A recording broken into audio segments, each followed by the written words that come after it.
మీ business ఏదైనా మీ ఊర్లో promotion చేయాలంటే అది సుమన్ టీవీతోనే సాధ్యం. ఇప్పుడే సంప్రదించండి. జనసేన, తెలుగుదేశం, బీజేపీ కూటమిగా జనసేన అభ్యర్థి ప్రచారంలో భాగంగా చేస్తుంటే మేము మూడు పార్టీల వాళ్ళు కలిసి పర్మిషన్ తీసుకొని ప్రచారం చేస్తూ ఉంటే ఆ పర్మిషన్ కూడా లెక్క చేయకుండా వైసీపీ నా కార్యకర్తలు వచ్చి రోడ్డుకు మధ్యలో అడ్డుకొని గొడవలు సృష్టించడం జరిగింది. అవన్నీ కూడా వీడియోలో సోషల్ మీడియాలో వైరల్ కూడా అయింది మొన్న ఈవినింగ్. దానిపైన మేము స్పందించి వాళ్ళు పోలీసులంతా ఉంటే కూడా పోలీసులు చెప్తాడు వాళ్ళు ఏమి యాక్షన్ తీసుకోలేదు. మేము దారి తీసుకొనేసి మా దారికి మేము వస్తే మమ్మల్ని అందరినీ కూడా కొట్టి కాలువల్లో తోసి స్కూటర్లంతా కింద పెట్టేసి భయభ్రాంతులు చేయడం జరిగింది. ఎట్టకేలకు మేము తప్పించుకొనేసి మా దారిలో మేము మూలకొకరు పరిగెత్తి రావడం జరిగింది. ఇటువంటి అరాచకాలు ఈ తిరుపతి పట్టణంలో వైసీపీ నాయకులు చేస్తున్నారు. ప్రతిరోజు వారం రోజులుగా ఒక అభ్యర్థిగా ఒక కూటమి అభ్యర్థులు అందరూ కూడా ప్రచారం చేస్తూ ఉంటే పర్మిషన్లు తీసుకొని మేము ప్రచారం చేస్తూ ఉంటే వారం రోజులుగా ఇదే గొడవలు సృష్టిస్తున్నారు. పోలీసులకు 3 సార్లు కంప్లైంట్ చేసాం. పోలీసులు కూడా దీనిపైన యాక్షన్ తీసుకోకుండా ఇంతవరకు ఉన్నారు. ఎలక్షన్ కమిషన్ కూడా రిపోర్ట్ చేసాం, కలెక్టర్ గారికి రిపోర్ట్ చేసాం. కలెక్టర్ గారు కూడా దీనిపైన యాక్షన్ తీసుకోవడం లేదు. ఖచ్చితంగా ఈరోజు మేము అందరూ కూడా ఎస్పీ గారికి కంప్లైంట్ రాతపూర్వకంగా ఇవ్వడం జరిగింది. దీనిపైన మేమందరూ కూడా ఇంకొకసారి ఇటువంటి దుర్ఘటనలు ప్రచార సమయాలలో జరిగితే ప్రతిఘటన తప్పదు. ఖచ్చితంగా కూడా మేము వాళ్ళని ఎదుర్కొంటాము. దయచేసి మీరు అధికారులు లా అండ్ ఆర్డర్ని కంట్రోల్ చేయండి. మీరు ఇంతవరకు కూడా మేము ఎన్నిసార్లు చెప్పినా మేము అదే ఇప్పుడు ఎస్పీ గారు కూడా చెప్పినాం. మీరు చెప్తున్నారు కింద ఆఫీసర్లు పనిచేయడం లేదనేసి. ఖచ్చితంగా వైఎస్ఆర్ కాంగ్రెస్ పార్టీకి పోలీసు సహకరిస్తూ ఉంది. అది సహకరించకూడదనేసి కూడా మేము ఎస్పీ గారికి కంప్లైంట్ చేస్తున్నాం. ఈరోజు ప్రభుత్వంలో డీజీపీకి పార్టీలకు కూడా తెలుగుదేశం పార్టీకి జనసేన పార్టీకి కూడా ఈ కంప్లైంట్స్ కూడా పంపడం జరుగుతూ ఉంది. ఇటువంటి దుర్ఘటనలు తిరుపతి పట్టణంలో పునరావృతం కాకూడదు. మాట ఎత్తితే చిత్తూరు నుంచి 2000 మంది రౌడీలు తెచ్చుకున్నారని అంటున్నారు. ఈ ప్రజాప్రతినిధి ఒక ఎమ్మెల్యే, ఆయన ఎమ్మెల్యే చిత్తూరు నుంచి 2000 మంది గోండాలు రౌడీలు తెచ్చుకోవాల్సిన అవసరం మాకు లేదు. ఇక్కడే 3 లక్షల ఓట్లు ఉంటే దాంట్లో 2,50,000 మంది వైఎస్ఆర్ కాంగ్రెస్ పార్టీ రెచ్చగొడతా ఉంది. మాకుండేది తెలుగుదేశం, జనసేన, బీజేపీ 3 పార్టీలలోనే 2.5 లక్షల మంది కేడరు ఓటర్లు మా పక్కున్నారు. వన్ సైడ్ రేపు జరిగే ఎన్నికల్లో మీకే తెలుస్తుంది. అటువంటిది మాకు 2,000 మంది తెచ్చుకోవాల్సిన అవసరం మాకు లేదు. గుర్తుపెట్టుకోండి భూమన కరుణాకర్ రెడ్డి గారు, మాకు ఆ సంస్కృతి అది కాదు. మీకు ఆ సంస్కృతి నీకు మొదటి నుంచి అలవాటైంది. అది కడప నుంచి తీసుకొచ్చావు తిరుపతికి. ఈ సంస్కృతి కడప సంస్కృతి. రాజారెడ్డి దగ్గర నుంచి ప్రోత్సహించుకొని నువ్వు అరాచకాలు సృష్టించడం నీకు అలవాటు.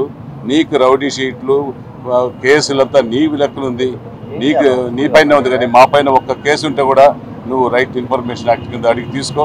నువ్వు చెప్పు, నువ్వు ఒక తిరుమల తిరుపతి దేవస్థానంలో చైర్మన్గా ఉన్నావు. నువ్వు కూడా అబద్ధాలు, దెయ్యాలు, వేదాలు వల్లించినట్టు జరిగింది జరిగినట్టు చెప్పిస్తూ ఉంటే నమ్మేదానికి తిరుపతి నియోజకవర్గ ప్రజలు, చిత్తూరు జిల్లా ప్రజలు ఎవరు లేరు అనేసి కూడా ఈ సందర్భంగా తెలియజేసుకుంటున్నాం.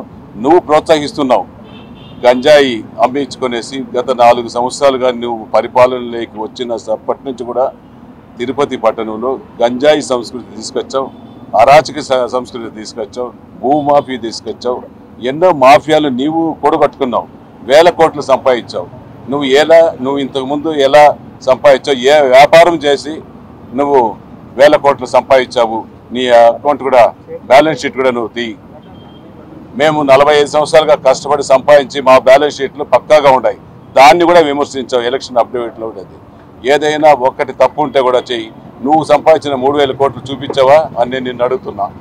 ఇటువంటి అక్రమాలు నీకు వెన్నతో పుట్టిన బిడ్డ అధికారాన్ని అడ్డుపెట్టుకొని తిరుపతిలో నా వైఎస్ఆర్ కాంగ్రెస్ పార్టీ నాయకులు, నీ తొత్తులు మమ్మల్ని జనసేన, తెలుగుదేశం, బీజేపీ పార్టీ నాయకులు కానీ క్యాడర్ను కానీ ఇబ్బందులు పెడుతున్నాయి.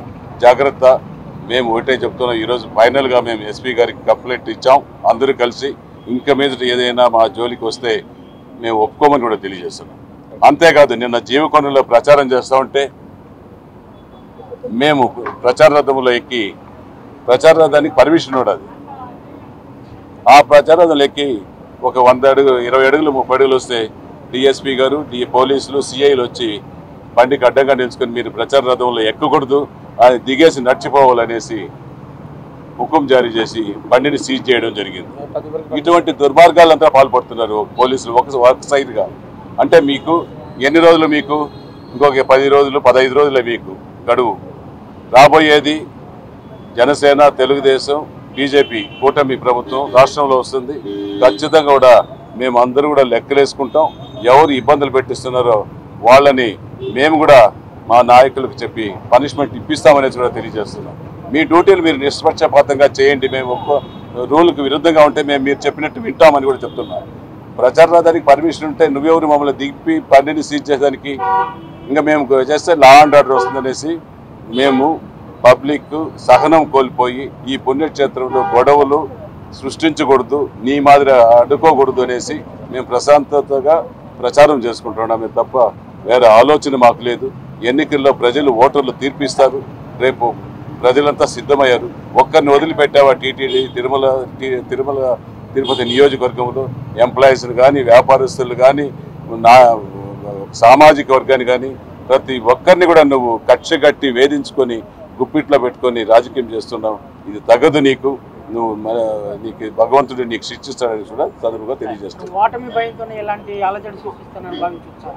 ఓటమి భయంతోనే అధికార పార్టీ ఇలాంటి గొడవలు పెడుతున్నారని భావించవచ్చా? అదే ఇప్పుడు దాని గురించే కదా ఓటమి భయం పట్టుకునేది. నామినేషన్ ఏ రోజైతే వైఎస్ఆర్సీపీకి చూసిందో, జనసేన, తెలుగుదేశం, బీజేపీ ఒక మంది మార్బలం చూసిందో, ఆ రోజు నుంచి భయం పెట్టుకునేసి మమ్మల్ని వేధింపులకు గురి చేస్తున్నాడు. ఇంకా ప్రజలను రెచ్చగొడుతున్నాడు. తిరుపతి నియోజకవర్గంలో శాంతిని కోరుకుంటున్నారు, మా నాయకులు శాంతిని కోరుకుంటున్నారు. చూస్తున్నారు 99 సార్లు సహనం వహిస్తారు. ఇంకా తప్పదనుకుంటే 100వ సారి యుద్ధానికి మేము రెడీలో ఉన్నామనేసి కూడా మీకు తెలియజేస్తున్నాం.